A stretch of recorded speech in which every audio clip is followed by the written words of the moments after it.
Ayun na nga mga kapukol, magandang hapon. Jom Soriano uli.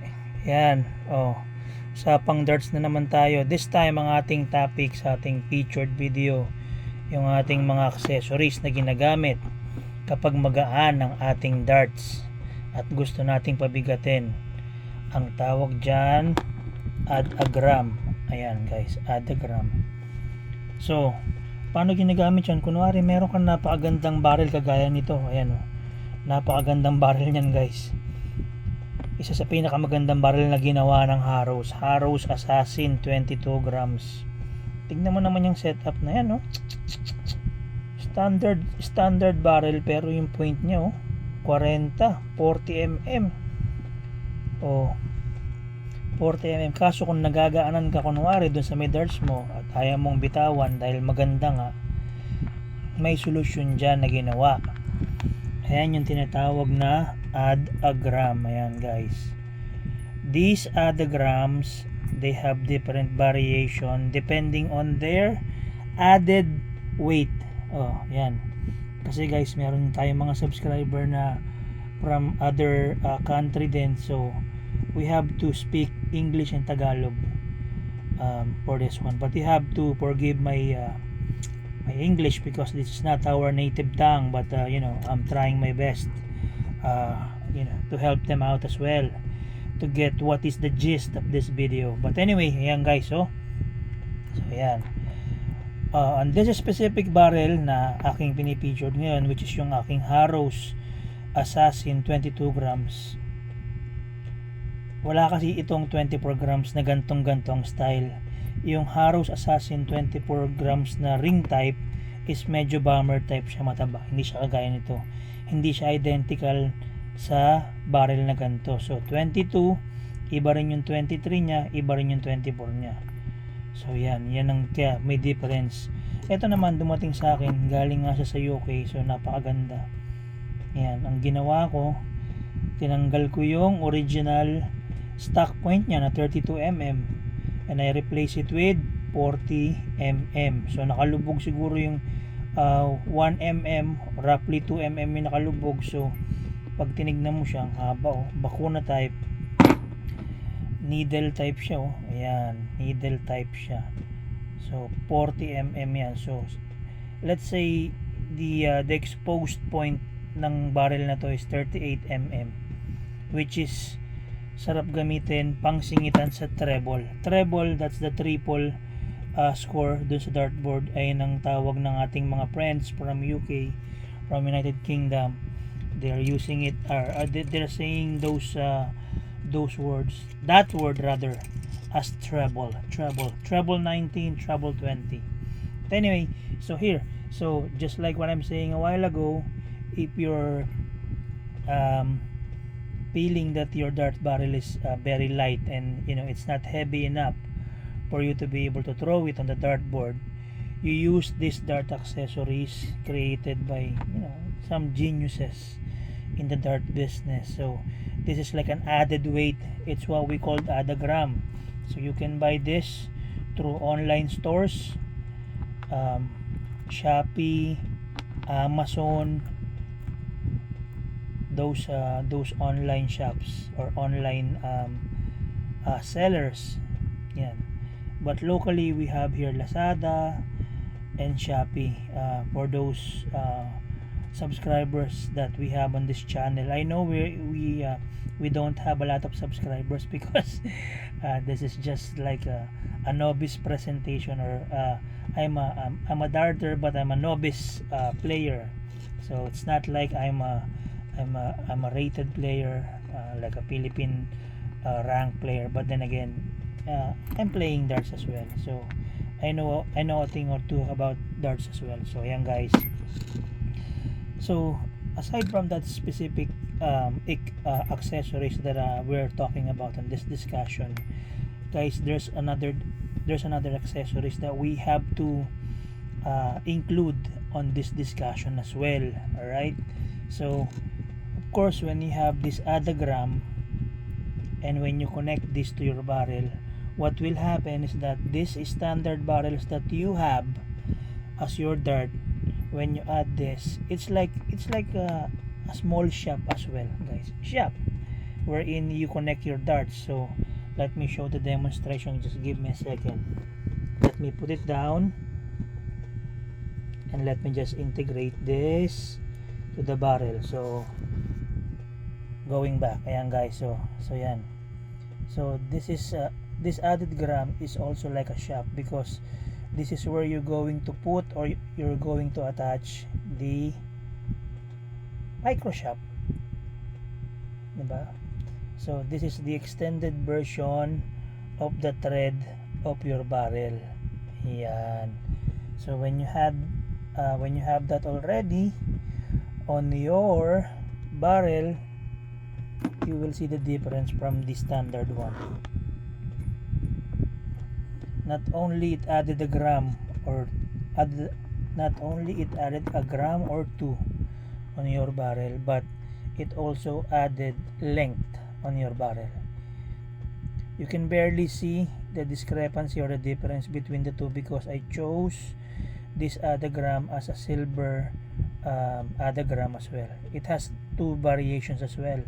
So silver, this is the one that we are featuring right now, and the brass one, the one that is color gold or brass. So once you were able to add that from 22 grams, it will add this depending on how many grams you add on your barrel. So ayan na nga.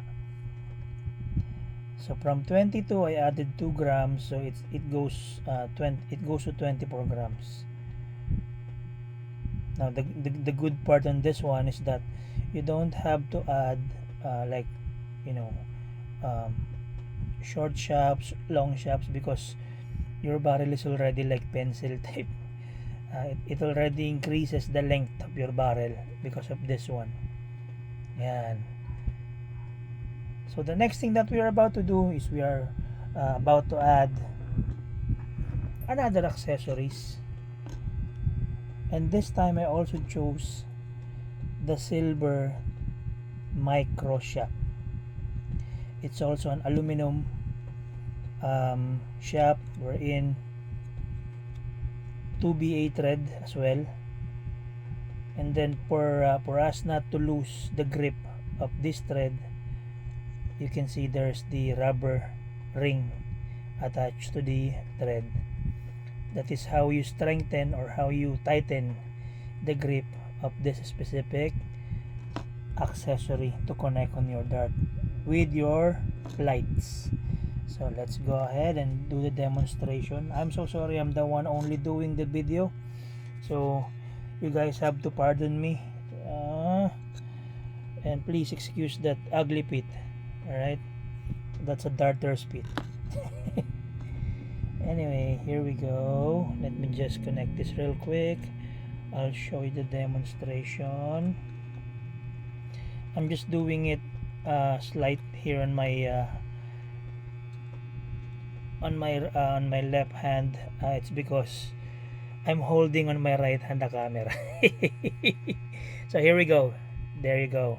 So I attach already this micro shaft to the adagram barrel, or to adagram to the adagram thread. Okay, let me tighten this up. Alright, and the end product, you will see, ayan na siya guys, diba? You can barely see that, you know, this specific accessory is almost an extended barrel. You know, it's almost an extended barrel, because if you tighten the screws on this one, or the thread on this one, that black rubber will no longer show up. Let me show you. Let me just squeeze this real quick.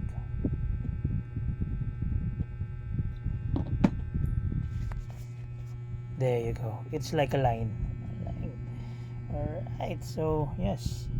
And then when you're using the micro shaft, you don't need any staple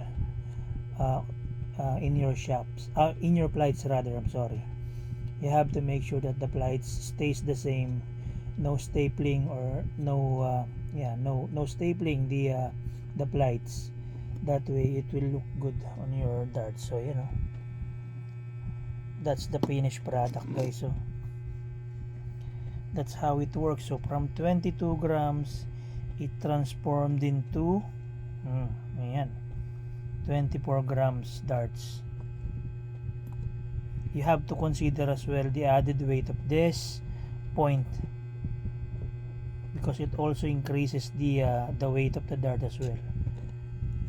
Plus this one, aluminum shafts, they also have added weight on your darts. So just give me one sec, my friends, my countrymen. I'm going to show you the difference between the one with the extra gram or the added gram and the one without the added gram. That way you guys will see the difference. So let's just show this first. Harrows always created the best darts in the business. So let's see the comparison. Let's check the comparison. See, 22 grams without added gram, and then 22 grams with 2 grams added gram. See the difference? Ayan. Syempre mas mahaba. The barrel with the added grams definitely looks longer than the standard barrel. So that's how it works, guys. Ayan. So see, this is how added gram works to your barrel. So from standard barrel to an added weight plus the micro shaft. It's nice to see your darts if they are color coded, diba? See?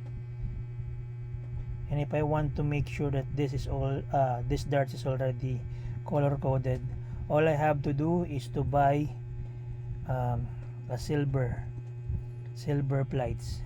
colored plights, and we have a very good darts na, diba? So yan.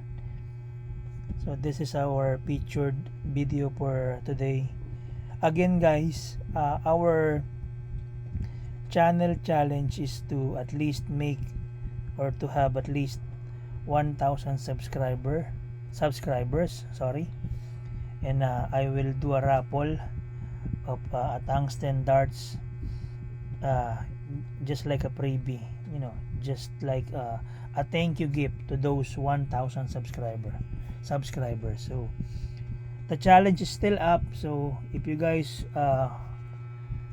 was able to view this video regarding this darts accessories that we featured today, so please like and subscribe to this channel, guys, and spread the word.